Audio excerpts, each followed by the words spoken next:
Hi everyone! Second day na karon ni Austin sa school, sa preschool.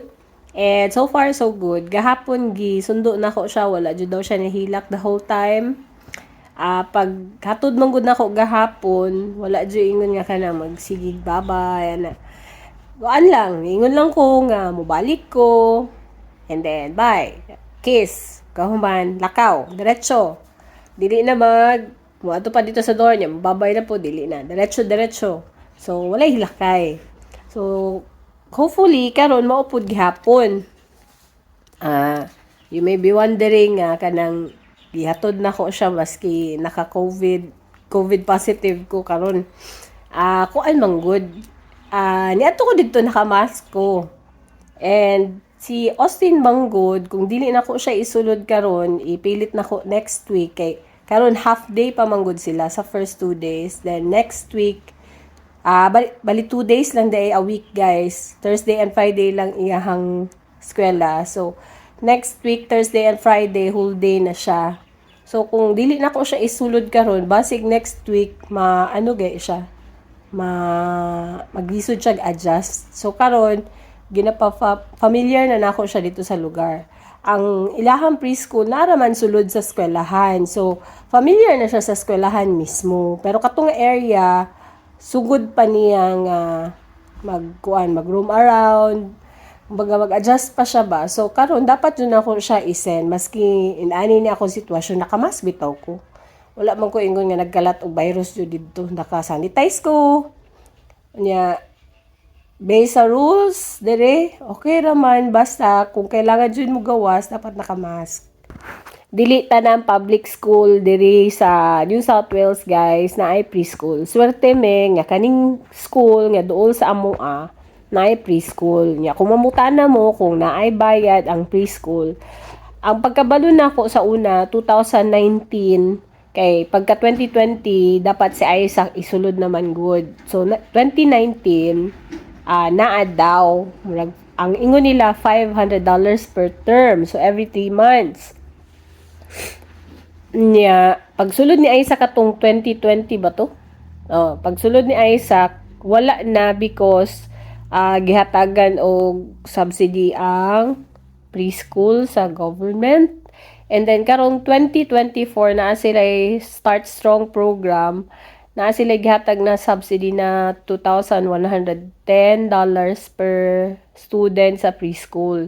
So, wala na bayro nun sa amo ang part kay community preschool mangguni. Pero kung sa child care na mo siya ibutang, na ay kuan, according sa katong taga child care, ang ingon niya is about 90% subsidized sa government. So, mga around 15 to 10% na lang ang mabayaran sa amuang part. Diri day sa ilahang school, guys, gina-encourage ang independence. Ganina man gud ni.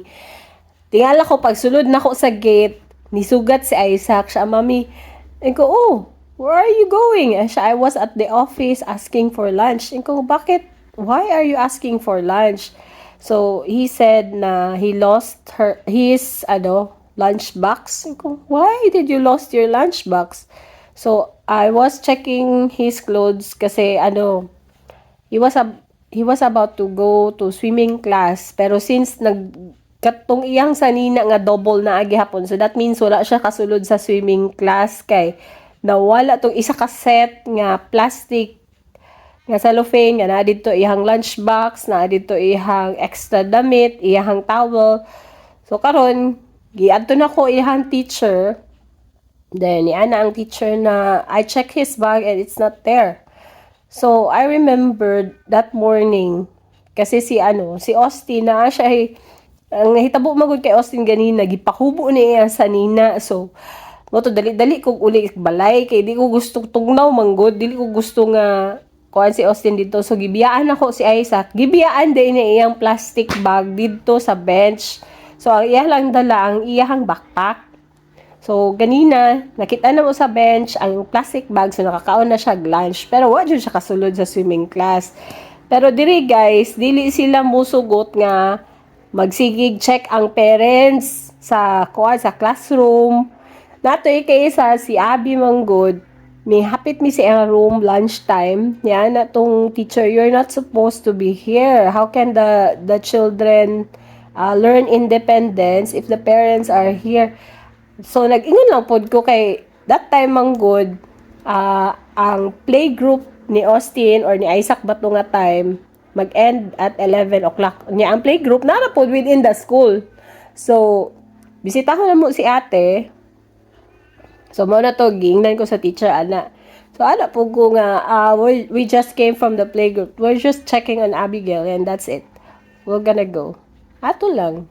Dili pareha sa Pilipinas ka kung pwede pa lang naayaya mag-atang para magpakaon og bata. Dire, it's up to the child. Kabalo na siya unsay consequence kung inana gibiyaan ni lunchbox asa ni gibutang, kabalo nagdilanghag. O mo na to. Diri guys, sa New South Wales, ang mandatory age na kailangan i-send ang bata sa school is 6 years old.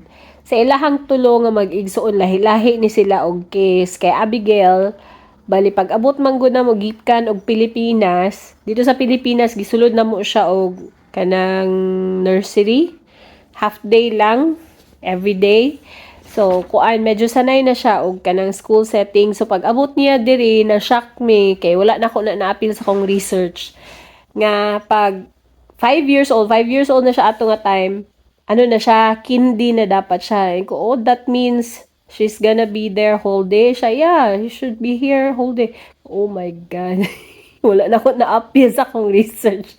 So, boto, whole day siya, starting jud. Kindi na, wala na siya nag-preschool. Kindi. So, nag-year 1 si Abby, 6 years old. Unlike sa Pilipinas, 7 years old mag-year 1. Tapos, kay Isaac, kani si Isaac, delay. Kay, kuan mang good. Nagpareha po kay Austin ba, nga feeling na ko, dili pa jud siya ready. Mo adto og school. So, nag-preschool si Isaac at 5, 6 siya nag-kindi, 7 siya nag-year 1. So, karon 8 years old, year 2. Nya, si Austin, lahi na po ni siya, sayo po ni kayo. At 3 years old, turning 4, nasulod na siya og preschool. Pero lahi man gud ang case si Austin, kay kailangan siya og support. The more na isulod na mo siya sayo, mas okay kay para makita kung unsay unsay mga kailangan i-improve sa iyahang well-being. So, mo lang sa turon. Bye-bye!